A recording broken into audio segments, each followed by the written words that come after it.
네, 스튜디오에 전문가 두 분 다시 모셨습니다. 현재 수색 진행 상황과 선체 인양, 또 사고 원인 조사까지 함께 이야기 나눠보겠습니다. 네, 진춘택 SSU 전우회 서울지부장 그리고 성우린 변호사 다시 나오셨습니다. 네. 일단 그 시신 발견됐다는 소식 전해드렸고요. 아직 이분이 실종자인지 여부 확인이 되지는 않았지만 그럴 가능성이 높아 보이는 상황이기 때문에 추가로 실종자들이 발견이 된다면 가장 가능성이 높은 지역은 어디로 봐야 될까요? 지금 그 102km에서 그 발견이 안 됐습니까? 네. 네, 그러면 그 다라고는 얘기할 수 없지만은 그 물의 흐름에 따라서 네. 거의 그 근처에 네. 있지 않겠나. 비슷한 속도로 예, 흘러갔다면 갔기 때문에 예. 있지 않나. 그러나 또 시간이 또 지남으로써 더 멀리 갔을 가능성도 배제하지 말아야 된다. 예. 보고 있습니다. 예. 지금 아까 김대겸 기자가 전해줬는데 이제 그 우리 잠수사들이 이제 물에 들어갈 준비를 하고 있잖아요. 네. 그 헝가리 현지 시간이 오후 4시가 넘었는데 네. 그 수중에 들어가서 이렇게 탐색하는 작업이 해가 지더라도 이렇게 계속 할 수 있는 작업입니까? 아니면 해가 계속 떠 있어야 되는 작업입니까? 해가 져도 네. 그 상황에 따라서 작업은 할 수가 있습니다. 야간에도 할 수가 있고 네. 지금 오늘 처음 이제 그 잠수를 했기 때문에 그 아직까지 성과는 그 없습니다만은 지금 제일 급선무가 그 헝가리 그 정부와 우리 정부가 선내에 그 진입을 하느냐 마느냐에 대해서 문제가 많거든요. 네. 네. 그러면 오늘 그 저 밑에까지는 갔는데 그건 확인 절차를 거치기 위해서 간 것이고 네. 오늘 지금 이 4시면은 거의가 사람들이 그 헝가리 정부에서도 어느 정도 파악을 했을 겁니다. 네. 우리 정부에서도 자꾸 접촉을 하고 저 생각에는 오늘 그 한 몇 시간 있으면 또 날이 어두워지면은 내일 정도는 저 생각에 네. 선내에 진입하지 네. 않겠나라고 뭐 단정은 지을 수 없지만은 예, 예. 그렇게 생각하고 있습니다. 네, 지금 뭐 헝가리 당국 측에서는 잠수사의 안전 문제 때문에 선체 진입 조금 쉽게 결정 내리기 어렵다 이런 입장인 것 같아요. 네. 우리 정부는 반대로 선체 진입이 좀 충분히 가능하다라고 지금 판단하고 있는 상황인지요. 예, 그 헝가리 정부에서 그 안전 자꾸 얘기하는데 우리 한국 정부도 선내를 진입하자는 것은 안전을 배제하고 하는 얘기는 아니거든요. 네. 그만큼 이제 그 경험과 노하우를 알기 때문에 선내 진입을 하자. 근데 헝가리 정부에서는 그 제가 봤을 때는 그런 경험이 없는 것 같아요. 처음에 헝가리 그 잠수사가 그 위험을 느꼈기 때문에 네. 그 선내에 수심 9m 된 데서 내려가게 되면 더 위험하지 않나. 그렇게 판단을 하고 자꾸 그 막는 것 같습니다. 네네. 일단 이제 말씀하신 것처럼 이제 오늘 이제 우리 잠수사들이 들어갔다 나오고 이제 유속이라든지 이런 걸 보고 나서 헝가리 정부를 설득해서 물에 들어가서 이제 선내에 진입하겠다 이렇게 설득을 할 것 같은데 네, 이 선내 진입이 이루어지고 난 다음에 다수색이 이루어지고 난 다음에 이제 선체 인양을 해야 되잖아요. 네 맞습니다. 오늘 그 헝가리 측 발표가 그 침몰한 유람선의 무게가 53톤 정도라고 네. 하던데 이런 정도의 선체를 들어 올리려면 어느 정도 크기의 크레인이 필요한가요? 지금 그 침몰선이 53톤이라고 전해져 있습니다. 네. 지금 그 주위에 대기하고 있는 그 바지선에 실려 있는 크레인이 200톤의 그 물체를 들 수 있는 힘을 갖고 있는 크레인이 지금 실려 있습니다. 네. 제가 봤을 때는 그 53톤이 그 수중에서는 그 53톤보다 좀 가볍습니다. 네. 그러나 물 수면 위로 올렸을 때는 그 속에 물도 있기 때문에 더 배가 될 수가 있습니다. 네. 그러나 그걸 걸어서 체인을 걸어서 올릴 때 빨리 올리는 것이 아니거든요. 네. 서서히 올리기 때문에 수면 위에 올라와서 그 무게를 다 받고 있습니다. 네. 그러면은 그때는 서서히 올리면서 물이 빠지게 돼 있거든요. 그러면 53톤의 무게는 충분히 200톤 크레인이 들 수 있다. 네. 그거에 대해서는 큰 뭐 장비가 지금 대기하고 있기 때문에 네. 인양하는 데는 별 어려움이 있지 않냐 그렇게 보고 있습니다. 네. 자, 변호사님 이번에는 좀 사고와 관련된 문제들을 좀 얘기해 볼까 하는데요.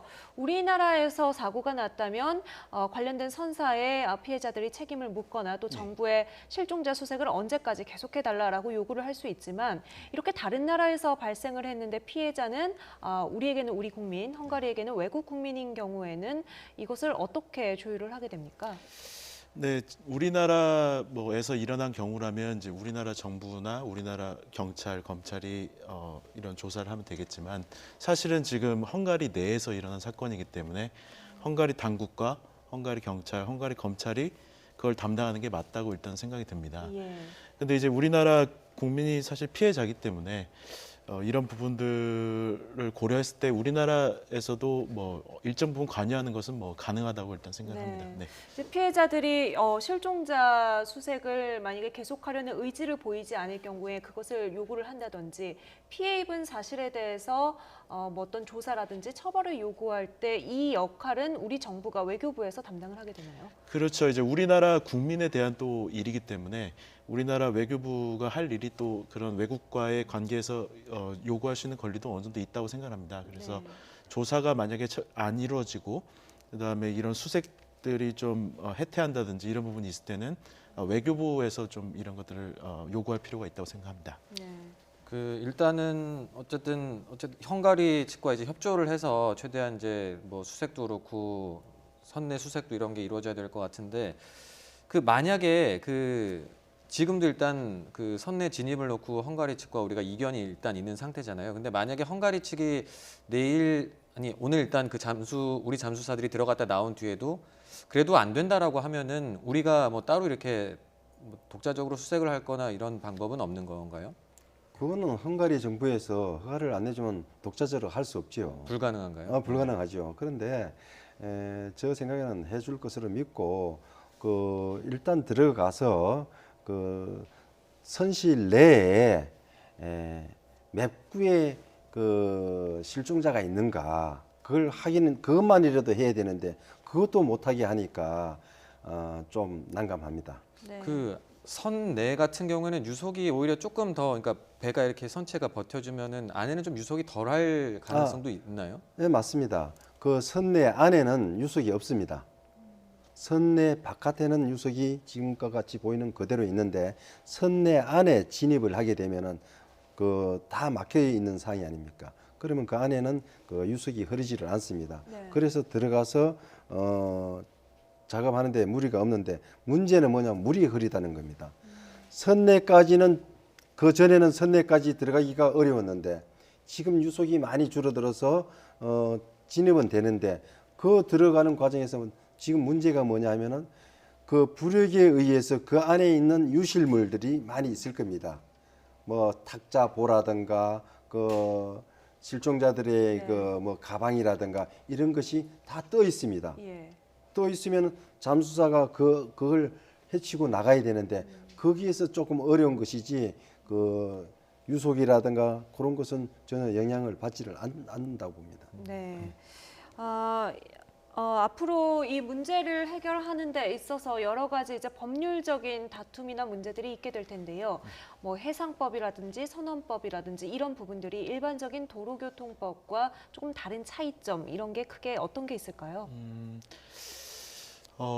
이제 뭐 선박이라는 것은 이제 도로교통법과 달리 도로는 이제 뭐 일정 부분 이렇게 한계가 있고 정해져 있는데 바다는 이제 그런 것들이 없기 때문에 바다나 강은 예. 그런 것들이 없기 때문에 이런 이제 규칙적인 것들을 더 봐야 되는데 예. 지금 조금 다른 점이라고 한다면 이제 전 세계적인 규칙이 있다는 겁니다. 그래서 우리나라 법이나 외국의 법이나 이제 거의 유사할 수는 있습니다. 이제 콜레그라는 이제 국제 협약이 있는데요. 네네. 그거에 따라서 이제 각 선박의 항법상 과실을 따지게 될 겁니다. 그래서 과실 비율을 설정하게 되고 그렇게 되면 이제 피해자분들께서 이제 손해배상을 청구할 때 양 선박에 대해서 청구할 수가 있고 네. 이렇게 이제 할 수가 있고 그다음 뭐 추가적으로 한국에 있는 뭐 여행사를 상대로도 네. 뭐 추후적으로는 이제 책임을 물을 수도 있다고 일단 생각을 하고 네. 있습니다. 네. 우리 정부가 법률 자문단을 구성을 해서 지금 피해자분들 또 피해 가족분들한테 1:1 법률 상담을 해주고 있고 뭐 심리 상담까지도 해주고 있다 이렇게 들었습니다. 우리 정부에서 어느 정도 상황까지 지원을 좀 해줄 수 있고 또 현지에서 필요한 지원은 어떤 게 있다고 판단하고 계세요? 현재로서는 이제 법률적인 상담도 좀 중요하겠지만 좀 심리적인 상담도 중요하다고 생각합니다. 이제 추후적인 이제 보상 문제나 배상 문제는 이제 결과 나오고 나서도 이제 늦지는 않기 때문에 네. 현재로서는 이제 국내에서 만약에 이런 것들을 해준다고 하면은 법률 상담은 일종의 이제 피해자분들을 이제 안정시키고 추후에 이렇게 할 수 있다 이런 부분들을 알려주는 정도가 좋지 않을까 일단 그렇게 생각하고 있습니다. 예. 그 변호사님 아까 말씀하셨던 그러니까 침몰 유람선의 경우도 어떤 뭐 과실이 있다 이렇게 보이는 부분이 있습니까? 어떻습니까? 지금 현재 물론 아직 완전히 조사가 끝난 건 아니지만 네네. 현재 나온 상황으로를 봤을 때 그 유람선에도 뭔가 책임을 물을 만한 부분이 있을까요? 어떻습니까? 네, 있습니다. 사실은 이제 언론에서는 이제 무조건 이제 그 크루즈선이 잘못을 했다 이렇게 보고 있지만은 제가 봤을 때는 이제 법적인 판단에 봤을 때는 유람선도 일정 부분 좀 잘못한 부분이 있다고 생각을 합니다. 그게 뭐냐면 이제 좁은 수로 항법이라는 건데요. 네. 이제 국내든 이제 외국이든 이제 좁은 수로 항법에서는 작은 선박이 통항을 불방해할 의무가 있습니다. 그러니까 크루즈선이 통항을 할 때 그걸 방해하지 않을 의무가 있는데요. 네. 이런 부분들이 추후에 이제 다 터질 것입니다. 네. 네. 지금까지 선체 수색 진행 상황 그리고 선체 인양 상황 또 앞으로 이루어질 사고 원인 조사에 대해서 스튜디오에서 이야기를 나눠봤습니다. 지금까지 진춘택 SSU 전의회 서울지부장 성우림 변호사와 함께했습니다. 두 분 말씀 감사합니다. 고맙습니다.